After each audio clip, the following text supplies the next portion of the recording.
Hello, I'm Vic Johnson. You're watching Goals to Go. Today, the topic is becoming the person you need to be to achieve your goals, and we could not have anyone who knows that better. One of the great things for me about doing this show is I get to meet my heroes. I get to be around my heroes, and this is a hero in my life. He's a guy who's spoken to more than 6,000 audiences around the world, more than 4 million people. It's incredible. Just sitting here before we started today, asking him what his upcoming travels are, literally all over the world. He's a guy who has mentored and touched the lives of tens, hundreds of thousands of people. Jim Rohn, thank you for joining us today. Vic, it's great to be here. Good. You've said that to have more than you've got to become more than you are. A philosophy I picked up when I was 25 years old when I met a very extraordinary man by the name of Earl Schoaf.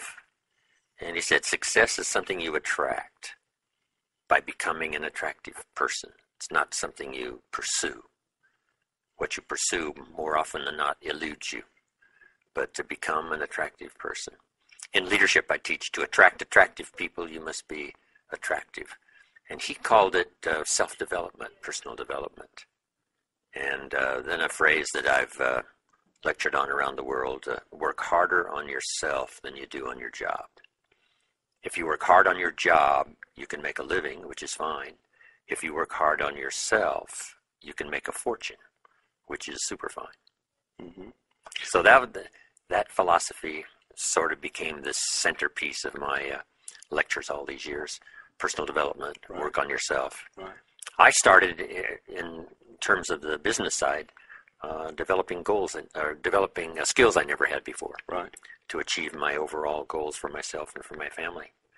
I knew how to milk cows. I was raised in southwest Idaho, farm country, but it didn't pay very well. Then I started on a little part-time basis with a product in health and nutrition that I believed in and learned sales, how to get customers, and then how to turn customers into referrals and get some more. And the better you take care of them, the more business you do. Right. They'll help you find people you could never find on your own. So that was the first extra skill, besides those, little farm skills of, cutting weeds and milking cows. But that started me on a journey of personal development in terms of skills and disciplines. Right. The next one I learned was how to find good people. If you've got a project going and you need to have some people join you in the project, how to find them. And there's a simple Bible phrase that says, if you search, you will find.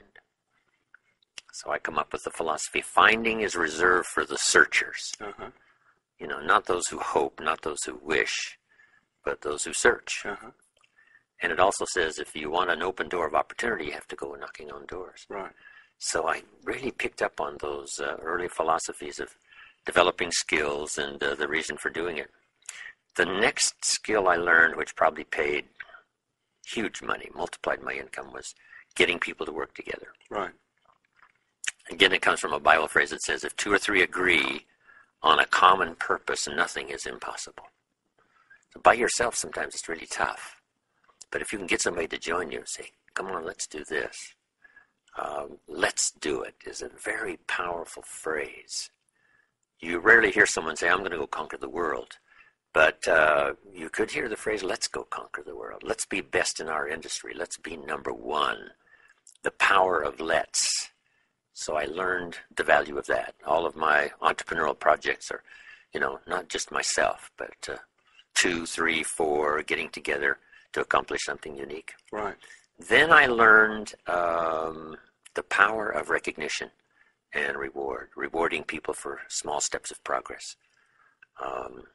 And be so busy giving other people recognition, you really don't need it for yourself. Right. And that embraces then that phrase that Zig uses all the time. If you help enough people get what they want, you can have everything you want. Right. I heard Zig say that probably almost 50 years ago.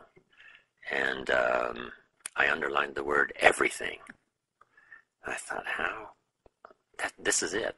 To get everything you want, help enough people get what they want. Right.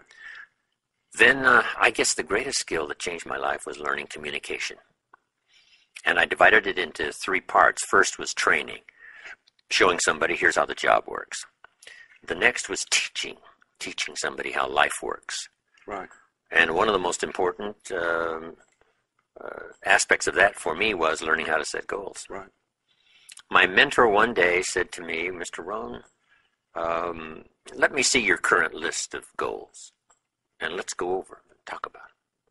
He said, I've got some experience. I'm sure I can help you. And I said, I don't have a list. He said, really? He said, I can tell you right now, if you don't have a list of your goals, I can guess your bank balance within a few $100s. Wow. Which he did. Wow. And that got me thinking. I said, do you mean my bank balance would change if I had a list of goals? He said, drastically. That was the day I learned how to set goals. Okay. Decide what you want. Write them all down. Who do you want to meet? Make that list.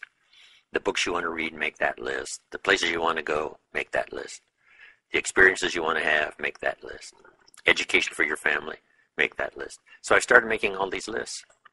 Then he said, just start checking them off. So at first I put a lot of little things on my list so I could check off something almost every day. Right. Because that's what's fun. Right. Then he said, if you check off something significant, celebrate. Right. Because that'll inspire you to even develop a longer list. Right. So that's what drove me, developing skills, disciplines, and then learning communication and learning how not just to train, right, but to teach. Then the ultimate communication skill was inspiring other people. Right. Well, I know